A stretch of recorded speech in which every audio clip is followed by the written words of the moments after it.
Assalamualaikum warahmatullahi wabarakatuh. Kami dari kelompok 2 akan mempresentasikan mengenai tindakan konsumen dalam keputusan pembelian produk agribisnis. Namun sebelumnya, perkenalkan nama saya Hoirun Nisa dengan NIM 009 dan teman saya Atala Adelena Alfaini NIM 051 dan Nova Dwi Febriana NIM 060. Pertama-tama di sini saya akan menjelaskan mengenai latar belakang. Perilaku konsumen merupakan suatu aktivitas dan proses ketika suatu individu berhubungan dengan pencarian, pemilihan, pembelian, penggunaan hingga tahap evaluasi produk ataupun jasa. Aspek internal dan aspek eksternal yang mempengaruhi perilaku konsumen akan menciptakan tindakan konsumen dalam keputusan pembelian suatu produk. Secara garis besar, terdapat 5 tindakan yang dilakukan oleh seorang konsumen dalam keputusan pembelian, yaitu meliputi tahap pengenalan kebutuhan, sumber informasi, evaluasi alternatif, seleksi dan pembelian, serta perilaku pasca konsumsi. Dengan demikian, penting untuk menganalisis dan mengetahui bagaimana tindakan konsumen dalam keputusan pembelian suatu produk, khususnya pada produk agribisnis. Teori keputusan pembelian. Menurut Kotler pada tahun 2002 menyatakan bahwa keputusan pembelian diartikan sebagai suatu tindakan dari konsumen untuk melakukan pembelian atau tidak terhadap suatu produk, di mana secara umum terdapat beberapa faktor yang dapat mempengaruhi keputusan pembelian mulai dari harga, kualitas, dan lain-lain. Nah, sebelum konsumen memutuskan untuk melakukan pembelian, umumnya mereka akan melalui beberapa tahap, yaitu terdiri dari 5 tindakan. Pertama, pengenalan kebutuhan, kedua, pencarian informasi, ketiga, evaluasi alternatif produk, keempat, seleksi dan pembelian produk, dan kelima, pasca pembelian atau pasca konsumsi suatu produk. Nah, selanjutnya di sini saya akan menjelaskan mengenai tahap pengenalan kebutuhan. Salah satu proses pembelian diawali dengan pengenalan masalah ataupun kebutuhan para konsumen. Seorang konsumen berusaha untuk mencari tahu mengenai kebutuhan dan keinginannya. Dalam tahapan ini, kebutuhan para konsumen biasanya dipengaruhi oleh stimulus internal yang merupakan salah satu kebutuhan dasar seorang konsumen yang timbul dari dalam dirinya sendiri, dan dipengaruhi oleh stimulus eksternal yang merupakan salah satu kebutuhan yang timbul karena adanya dorongan dari luar. Untuk selanjutnya yaitu mengenai tahap sumber informasi, di mana setelah mengetahui kebutuhannya, maka konsumen akan mencari informasi terkait dengan produk yang dibutuhkan. Dalam melakukan pencarian informasi, terdapat 4 sumber informasi, yaitu yang pertama sumber pribadi yang terdiri dari keluarga, tetangga, kenalan, dan teman. Yang kedua sumber komersial yang terdiri dari iklan, tenaga penjual, dan para pedagang perantara. Yang ketiga sumber umum yang terdiri dari media massa dan organisasi penilaian konsumen.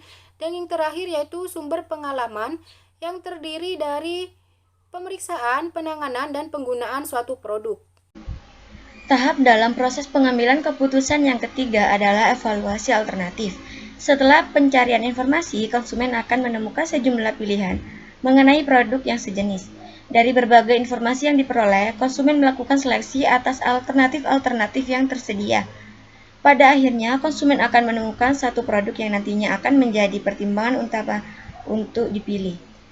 Kemudian, tahap yang keempat adalah keputusan pembelian. Pada tahap evaluasi, konsumen membentuk preferensi antar merek dalam kumpulan pilihan.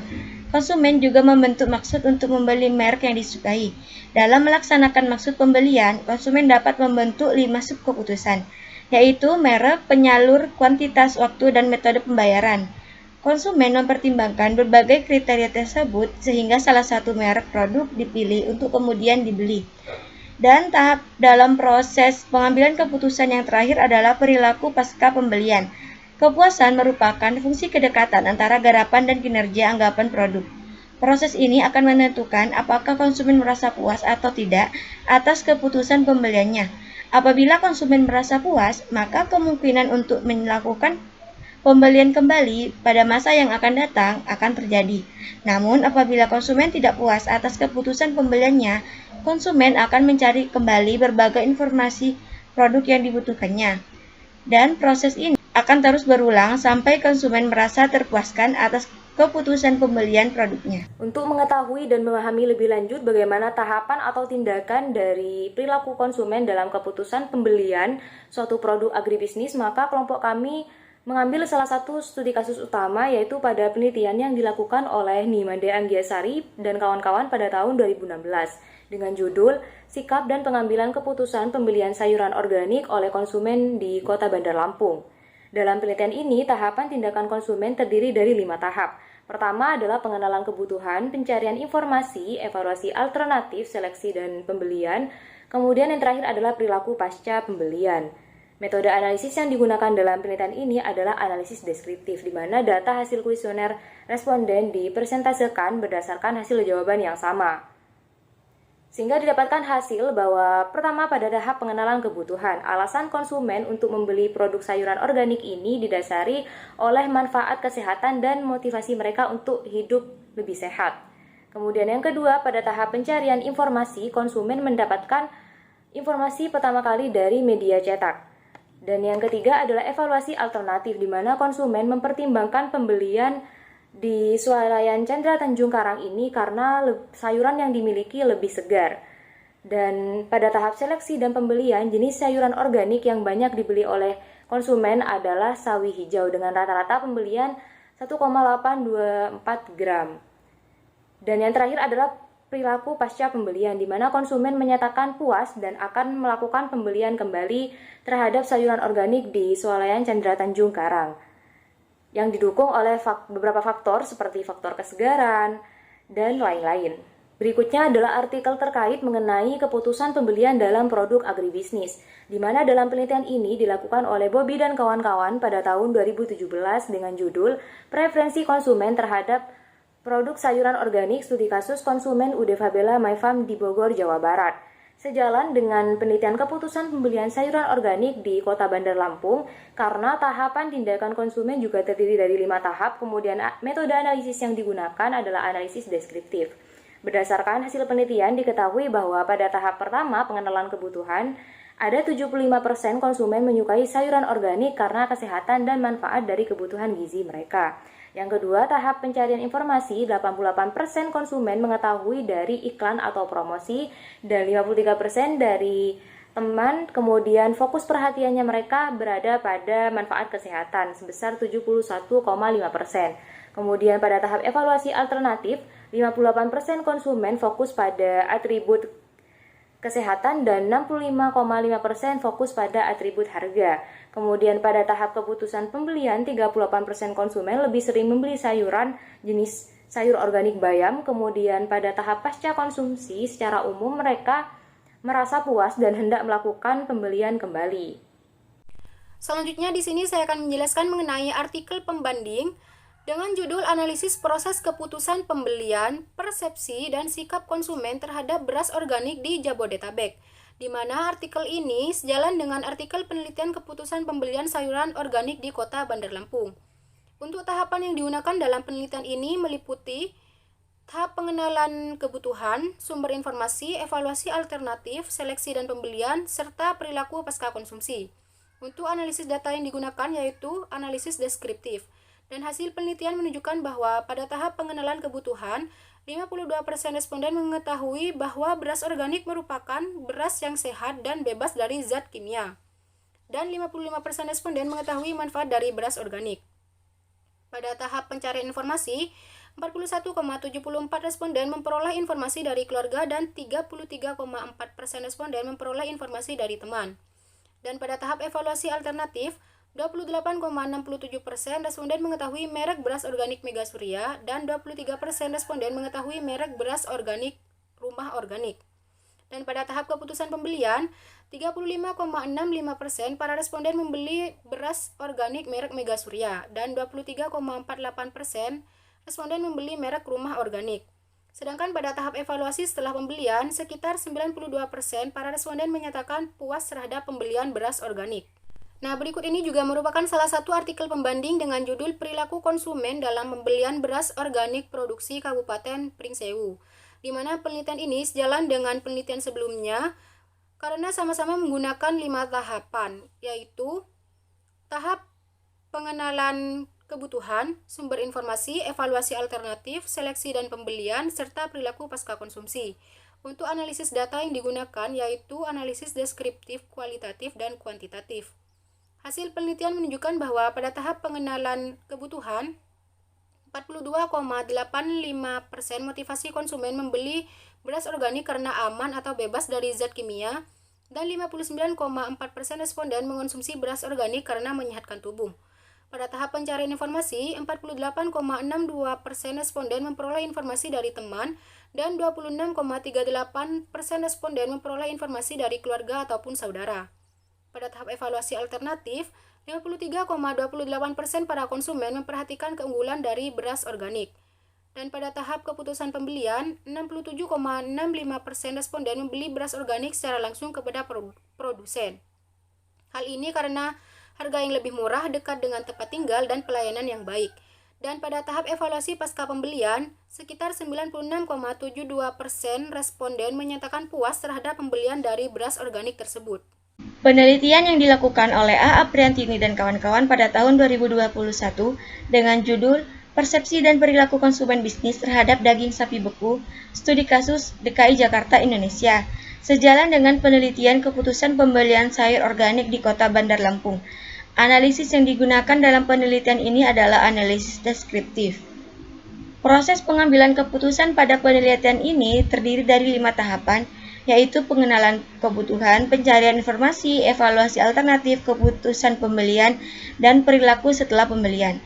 Berdasarkan hasil penelitian, pada tahap pengenalan kebutuhan, sebanyak 24,64% konsumen memilih daging sapi beku dengan alasan masa simpan daging sapi beku bisa dalam waktu yang lama, sedangkan sebanyak 21,74% konsumen memilih ketersediaan daging di pasar sebagai alasan mengkonsumsi daging sapi beku. Pada tahap pencarian informasi, sebanyak 66,94% konsumen mengetahui produk daging sapi beku berdasarkan pengalaman pribadi konsumen, sebanyak 21,49% karena promosi dari produsen, dan 11,57% dari rekomendasi orang lain. Mayoritas konsumen mendapatkan kontak produsen daging sapi beku melalui pencarian sendiri di pasar tradisional maupun supplier, dan telah memiliki hubungan dengan supplier atau pedagang sapi beku. Pada tahap evaluasi alternatif, sebanyak 46,58% konsumen menjadikan kualitas sebagai atribut pertimbangan dalam memilih daging sapi beku. Keputusan akhir pembelian pada konsumen bisnis ditentukan oleh pemilik usaha dan manajer. Sebanyak 75,56% pihak yang memutuskan pembelian produk adalah pemilik perusahaan dan 24,44% ditentukan oleh manajer. Pada proses pembelian, sebanyak 53,19% konsumen membeli daging sapi beku di supplier dengan frekuensi pembelian setiap hari sebanyak 57,78%. Pembelian daging sapi beku 50,56% dilakukan dengan cara pemesanan pada supplier, dan sebanyak 60% konsumen membayar secara tunai. Kemudian pada tahap perilaku setelah pembelian, ternyata sebanyak 90% konsumen memutuskan akan terus mengkonsumsi daging sapi beku dengan alasan harga yang lebih murah, kualitas terjamin, banyak tersedia di pasar, dan masa simpan yang lebih lama. Kemudian penelitian yang dilakukan oleh Mahda Sari Putri dan kawan-kawan pada tahun 2011 dengan judul Analisis Faktor yang Mempengaruhi Konsumsi Gula Pasir Curah dan Proses Keputusan Pembelian Konsumen Gula Pasir Curah di Kota Medan, sejalan dengan penelitian keputusan pembelian sayur organik di Kota Bandar Lampung. Analisis yang digunakan dalam penelitian ini adalah analisis deskriptif. Proses pengambilan keputusan pada penelitian ini terdiri dari 5 tahapan, yaitu pengenalan kebutuhan, pencarian informasi, evaluasi alternatif, keputusan pembelian, dan perilaku pasca pembelian. Pada tahap pengenalan kebutuhan, sebanyak 53,55% konsumen membeli gula pasir curah karena harganya terjangkau, dan sebanyak 20% konsumen membeli karena rasanya lebih manis daripada gula pasir bermerek. Pada tahap pencarian informasi, sebanyak 96,67% konsumen memilih harga sebagai fokus utama ketika ada promosi gula pasir curah, sedangkan sebanyak 3,33% konsumen fokus pada kualitas. Pada tahap evaluasi alternatif, sebanyak 63,33% konsumen memilih harga sebagai bahan pertimbangan ketika akan membeli gula pasir curah. 30% konsumen memilih warna sebagai bahan pertimbangan selanjutnya, dan sebanyak 70% konsumen menjadikan gula pasir curah sebagai prioritas pilihan. Tahap pembelian konsumen gula pasir curah dapat dilihat melalui cara konsumen melakukan pembelian, tempat pembelian, dan sikap pembelian. Sebanyak 63,33% konsumen membeli tergantung kebutuhan, 46,67% membeli di pasar tradisional, dan 93,33% konsumen memilih untuk melakukan pembelian. Pada tahap perilaku pasca pembelian, terdapat 60% konsumen merasa biasa saja setelah membeli gula pasir curah, dan sebanyak 40% konsumen merasa puas. 53,33% konsumen akan membeli gula pasir bermerek ketika tidak ada gula pasir curah, dan sebanyak 46,67% konsumen akan tetap membeli gula pasir curah meskipun harganya naik. Berdasarkan hasil pemaparan materi maupun studi kasus yang kelompok kami angkat, maka dapat disimpulkan bahwa terdapat 5 tindakan konsumen dalam keputusan pembelian produk khususnya pada produk agribisnis, di mana terdiri dari pengenalan kebutuhan, pencarian sumber informasi, evaluasi alternatif produk, seleksi dan pembelian produk, serta perilaku pasca konsumsi atau perilaku pasca pembelian, di mana kelima aspek ini memiliki hasil pengaplikasian yang berbeda sesuai dengan perbedaan komoditas, karakteristik, aspek internal ataupun eksternal yang juga mempengaruhi tindakan konsumen dalam keputusan pembelian. Sekian penjelasan dari kelompok kami, kurang lebihnya kami mohon maaf. Wassalamualaikum warahmatullahi wabarakatuh.